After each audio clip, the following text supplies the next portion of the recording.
श्री स्वामी समर्थ. श्रावण महिना या 5 राशींसाठी आनंदी ठरणार आहे. ज्योतिषशास्त्रानुसार 25 जुलै या दिवशी काही राशींसाठी नशीब पालटणार आहे. पंचांगानुसार या दिवसांपासून श्रावण महिन्याची सुरुवात होते. हिंदू धर्म आणि शास्त्रानुसार हा महिना अत्यंत पवित्र मानला जातो. हा महिना भगवान शंकराला समर्पित आहे. याच सोबत 25 जुलै या दिवशी 5 राशींसाठी ग्रहांची हालचाल देखील खूप अनुकूल आहे.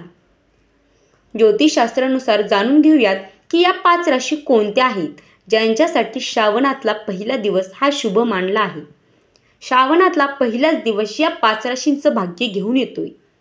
ज्योतिषशास्त्रानुसार नुकताच 25 जुलैच्या दिवशी मिथुन राशीत चंद्र आणि गुरूच्या युतीमुळे गजकेसरी राजयोग तयार झाला आहे.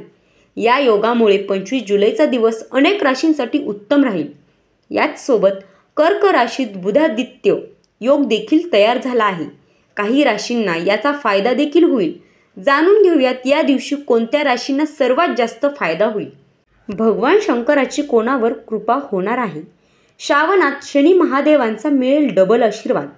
7:30 मिळेल मुक्तता. शिवलिंगावर शनिदेवांच्या या आवडत्या वस्तू अर्पण करा. बुधाची शनीच्या घरात एंट्री. 29 जुलैपासून या 3 राशींचा राजयोग सुरू. जगातील राजासारखा आयुष्य. करिअरमध्ये पैशांचा वर्षाव. तब्बल 100 वर्षानंतर पितृपक्षात एकत्र दिसणार सूर्य आणि चंद्रग्रहण. या राशींचा गोल्डन टाईम सुरू. संपत्तीची होणार भरभराट. त्यातील पहिली रास आहे ती म्हणजे मिथुन. ज्योतिषशास्त्रानुसार चंद्र आणि गुरूचे तुमच्या पत्रिकेत गजकेसरी योग तयार केलाय, ज्यामुळे तुमचा आत्मविश्वास, बुद्धिमत्ता आणि व्यक्तिमत्व वाढेल. नवीन योजना सुरू करण्यासाठी हा दिवस शुभ आहे. आर्थिक लाभाचे संकेत दिसत आहेत. कामाच्या ठिकाणी तुमचे काम आणि नेतृत्व कौशल्य कौतुकास्पद असतील. प्रेम आणि कौटुंबिक संबंध देखील गोड होतील.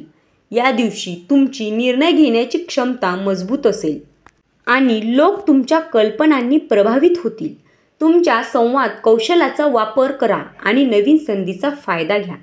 दुसरी रास आहे ती म्हणजे कर्क. ज्योतिषशास्त्रानुसार रवी आणि बुध तुमच्या पत्रिकेत बुधादित्य योग निर्माण केला, तर चंद्र आणि गुरूने गजकेसरी योग निर्माण केला. हा योग आध्यात्मिक विकास, परदेशी संपर्क आणि सर्जनशील कार्यासाठी शुभ आहे. धनलाभाचे योग निर्माण झालेत. विद्यार्थ्यांसाठी हा दिवस अभ्यासात एकाग्रता आणि नवीन विषय शिकण्यासाठी अनुकूल असेल. आर्थिक बाबींमध्ये सावधगिरी बाळगा, परंतु परदेश, प्रवास किंवा गुंतवणुकीची संधी मिळू शकतात. तुमच्या भावना संतुलित ठेवा आणि आध्यात्मिक कार्यात वेळ घालवा.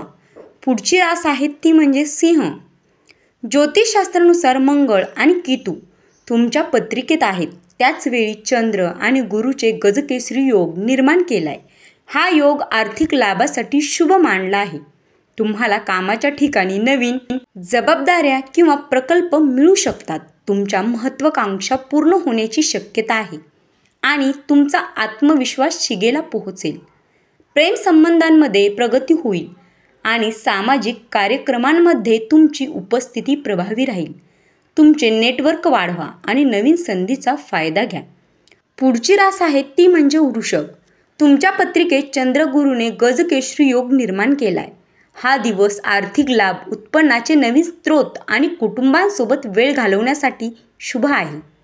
तुमचे भाषण प्रभावी असेल, ज्यामुळे व्यवसाय किंवा संवादांशी संबंधित कामात यश मिळेल. कुटुंबाशी संवादपूर्ण संबंध असतील आणि घरगुती सुखसोयी वाढतील. या दिवशी तुम्ही दीर्घकालीन गुंतवणूक करू शकता. तुमच्या आर्थिक योजना मजबूत करा आणि कुटुंबांसोबत वेळ घालवा. पुढची रास आहे मीन. तुमच्या पत्रिकेत शनी तसेच चंद्रगुरूने गजकेसरी योग निर्माण केलाय. या योगामुळे विविध बाबींमध्ये फायदा होईल.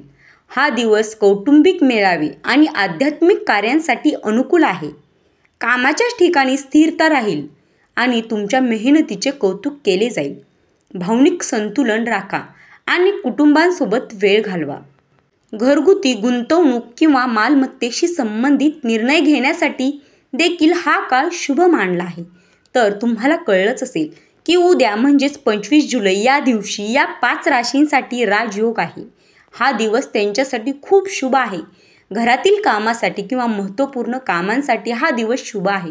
तर मित्रमैत्रिणींनो, असेच तुम्हाला डेलीचे राशी भविष्य जाणून घेण्यासाठी चॅनलला सबस्क्राईब करा आणि आजचा व्हिडिओ आवडला असेल तर नक्की लाईक करा. असेच नवनवीन व्हिडिओ पाहत रहा. धन्यवाद.